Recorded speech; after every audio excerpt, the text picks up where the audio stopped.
हरि ओम सर्वमंगलमांगल्ये शिवे सर्वार्थ साधिके शरण्ये त्र्यंबके गौरी नारायणी नमोस्तुते। ओम जय श्री राम। साथियों नमस्कार। साथियों, आपने देखा कि मैं वास्तुशास्त्र के अंतर्गत बैठक कमरे के विषय में तमाम चीज़ें मैंने आपको बताई। टीवी कहाँ रखा जाए और चीज़ें कहाँ रखी जाएं, कहाँ रखने से बैठक कमरे की शुभता बनेगी, कौन से रंग प्रयोग किए जाएं उसमें जो है बैठक कमरे में, इस तरह के तमाम चीज़ें मैंने आपको बताई। आज मैं बैठक के कमरे के विषय में ही बात करूंगा कि बैठक के कमरे की लोकेशन क्या होनी चाहिए और उसकी शुभता के लिए उसमें और क्या करना चाहिए जिससे कि आपका बैठक कमरा शुभ हो। साथियों, बैठक कमरा तो एक तरह से आदमी अपने बेडरूम में तो सोने जाते हैं, लेकिन जब बैठक कमरे में ही जब कहीं से बाहर से आते हैं, नौकरी करके आते हैं, बिजनेस करके आते हैं, तो अपने परिवार के साथ उसमें एंजॉय करते हैं, बैठ के प्रसन्नता का वातावरण होता है। इसलिए बैठक कमरे को प्रशंसित रहना, खुशनुमा रहना अत्यंत आवश्यक है। इसलिए मैंने सोचा कि आपको इस विषय में कुछ और जानकारी दूं। तो जो साथी हमारे चैनल पर फर्स्ट टाइम विजिट कर रहे हो, कृपया हमारे चैनल को सब्सक्राइब करने का कष्ट करें और वीडियो देखने के बाद यदि हमारी बातें उनको अच्छी लगें तो हमारी वीडियो को शेयर लाइक करने का कष्ट करें। तो साथियों, जैसा कि मैंने चर्चा किया पहले कि बैठक का कमरा, तो साथियों पहली बात है कि बैठक के कमरे की स्थापना कहाँ होनी चाहिए, बैठक का कमरा कहाँ बनवाया जाए।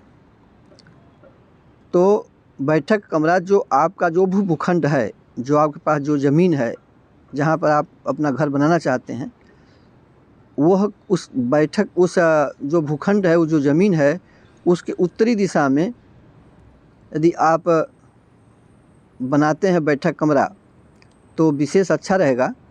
लेकिन यदि ज़मीन के अनुसार अन्य किसी दिशा में बनाते हैं तो उसमें आपको थोड़ा ध्यान रखना चाहिए कि बैठक के कमरे का जो लंबाई चौड़ाई हो, मतलब उसका घनत्व हो, वह उत्तर दिशा के कमरे से आकार में कुछ बड़ा होना चाहिए। जो आपने उत्तर दिशा में जो कमरा बना रखा है उससे बैठक के कमरे की जो मतलब कि उसका क्षेत्रफल है वो कुछ आकार में कुछ बड़ा होना चाहिए। और उत्तर दिशा कमरे की ऊंचाई से बैठक के कमरे जो है कम से कम 3-4 इंच तक कम रखें, जो उसकी शुभता में विशेष रूप से लाभदायक होगा। अन्य दिशाओं की जो आप हाइट लेते हैं, हालांकि आज के ज़माने में आरसीसी की ढलाई में इसमें समस्या पैदा हो सकती है, लेकिन चूँकि वास्तुशास्त्र का जो सिद्धांत है मुझे बताना आपको आवश्यक था, मैंने आपको बताया। अब इम्प्लीमेंट करना न करना आपके बस में है। जैसा भी आप अगर चाहें कि नहीं हमको कुछ विशेष शुभता करनी है तो आप उसको कर सकते हैं। तो अन्य दिशाओं के कमरे से उत्तर दिशा कमरे की ऊंचाई 1 से 3 इंच तक कम रखना चाहिए। जैसे कि मैंने आपको तमाम वीडियो आपको बताया है कि पूरब और उत्तर की दिशा को थोड़ा डाउन रखना चाहिए, थोड़ा हल्का रखना चाहिए अन्य दिशाओं के वनस्पति, तो वह वास्तुशास्त्र के शुभता में 4 चांद लगाता है और शुभ फलदायक होता है। अब यहाँ पर जब बैठक कमरा आपका तैयार होगा तो उसमें जो गृह स्वामी है, अन्य लोगों की विशेष बात नहीं है, लेकिन जो गृह स्वामी हैं, जो घर के मालिक हैं, उनको अपने बैठने की जगह जो होती वो पूरब अथवा उत्तर दिशा में ऐसा जगह बैठें कि उनके मुंह का दिशा जो है, उनका जो सम्मुख जो है वो पूरब दिशा हो अथवा उत्तर दिशा हो, तो उनके लिए विशेष अच्छा रहेगा।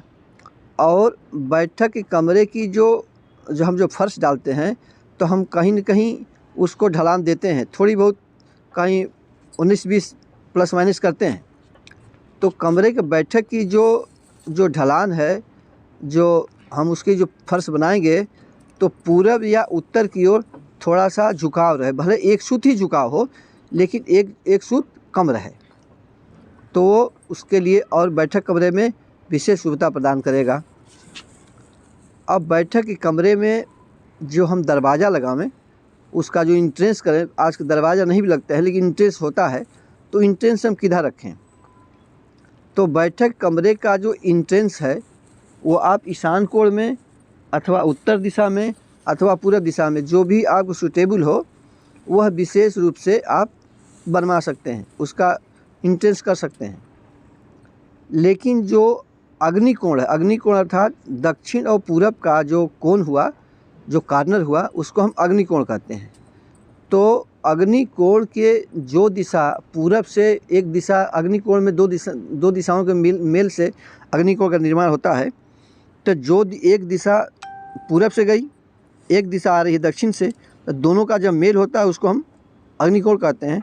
तो हमारा कहने का मतलब है कि जो पूर्व दिशा की जो दीवार आपके जा रही है, तो आपका जो मेन गेट होता है उस कॉर्नर पर आपका बैठक कमरे का उसको इंटरेस्ट न रखें, वो अच्छा नहीं रहेगा वास्तु के हिसाब से। तो साथियों, और यदि बैठक कमरे में आप बैठक कमरा कोई विशेष बना रखा है, बड़ा बना रखा है, तो उसमें अन्य सामान आप कहाँ रखें, इस विषय में भी आपको कुछ बता दूं। तो मैंने आपको बहुत पहले भी बता रखा है कि पश्चिम में और दक्षिण में आप भारी सामान रखेंगे तो वास्तु दोष की शुभता में आएगा, और दक्षिण और पश्चिम में भारी सामान न रख करके हल्का सामान रखेंगे, और पूर्व उत्तर में भारी सामान रखेंगे तो वह वास्तु दोष के रूप में आ जाएगा।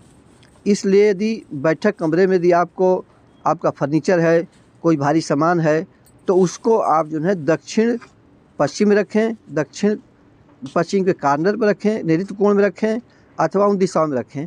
तो इसलिए आपको वह वास्तु रूप में आपको विशेष सुविधा प्रदान करेगा। इस प्रकार साथियों, आज हमने आपको बैठक कमरे के विषय में तमाम बातों के साथ साथ आज ये भी बताया कि बैठक कमरे का कहाँ स्थापना किया जाए जिसके लिए आपको अच्छा रहेगा, और उसकी लोकेशन क्या होनी चाहिए। इस प्रकार आज हमने आपको इसका बताया। यदि आपको हमारी बातें अच्छी लगी हों तो हमारे वीडियो को शेयर, लाइक करने का करें, और हम लोग अगले वीडियो में मिलते हैं नई बात पर, नए वास्तु अथवा अंक ज्योतिष के साथ। तब तक के लिए नमस्कार। वीडियो देखने के लिए धन्यवाद।